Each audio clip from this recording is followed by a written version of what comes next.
What is it like? Do you feel like it's like this is hard work, or is it like not even feel like work to you because it's such a passion? It's a hell of a good question.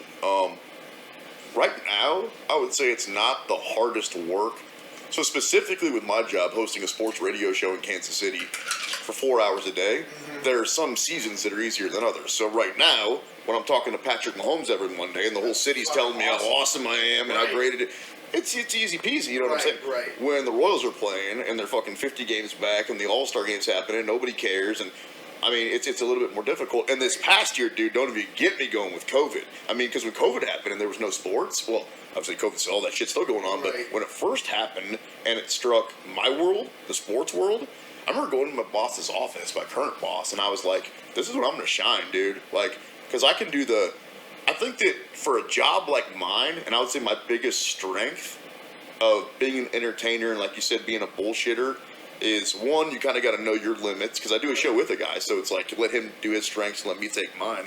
But be able to talk other things other than sports. Very rarely can stuff come up, and I try to pride myself that I don't know what they're talking about. And if I don't know what they're talking about, then I think that I'm funny enough to join the conversation. You know what I'm saying? Yeah, I know exactly what But you're because I think I listen to I listen to a lot of people that are in the game that I'm in, and I'm like, I don't know, man. Maybe I'm still bitter because it took me a long time to get to, you know, where I wanted to be. But I listen to a lot of people that are in sports radio and doing stuff, and I'm like, you just like sports, man. Right. You don't. The qualities that I think that it would take, being funny, being entertaining, certainly having experience, those things that you necessarily can't teach anybody. Like you said with your voice. Yeah. I mean, what are you gonna do? Now, you can take voice lessons and shit like that, but I mean, I got lucky, dude, and like I had a pipsqueak until probably high school, and then I don't know, my balls dropped or what happened, dude.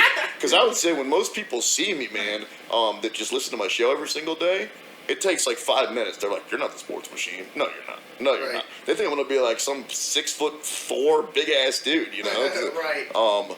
But yeah, to answer your question, right now, I would say it doesn't really feel like work. It's so much more enjoyment. It's like any other job where it has its stresses. I would say me and my partner Carrington, we're together literally 40 hours a week. Right. And I mean, dude, I don't care if it's your girl or your mom or your best friend. When you're in a room with somebody for 40 hours, so I'm on 20 hours a week, Monday through Friday, 2 to 4 or 2 to 6. So, you know, times 5, 20 hours on the air, and then we do about 20 hours of prep. Right. So we're together talking it out. Right. So it's like anything else. I mean, we've got differences, man. A lot of differences. Right. I mean, I grew up going to the Blue Valley School District, pretty coddled.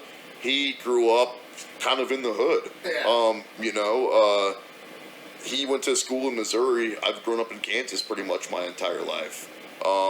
He's much more kind of close to the vest and sports guy, and I'm self-deprecating and fuck it. And I mean, the shows that had the best ratings were before I met my girlfriend, when I used to just talk about how I'd go out and meet chicks. Right. People would love it. Right.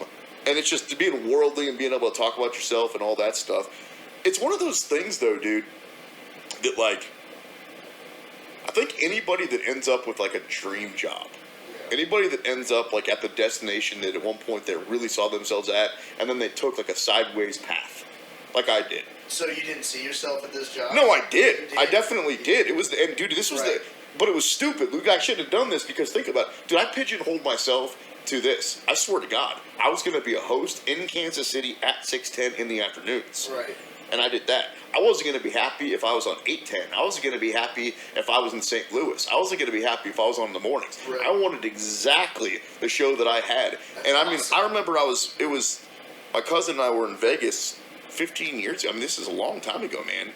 And I remember he went to Syracuse, and I took a roundabout way, dude. I didn't just go to KU. So I started at, I was living in Chicago, and I went to community college there.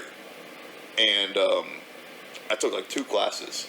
I actually took one because I had my cousin, who was like 15 at the time, take all my math shit, because I wasn't good at it. I completely cheated my way through That's math. crazy, your 15-year-old cousin. Bro, that shit's hard. Dude, I always hated it. That was always my worst, was math, dude.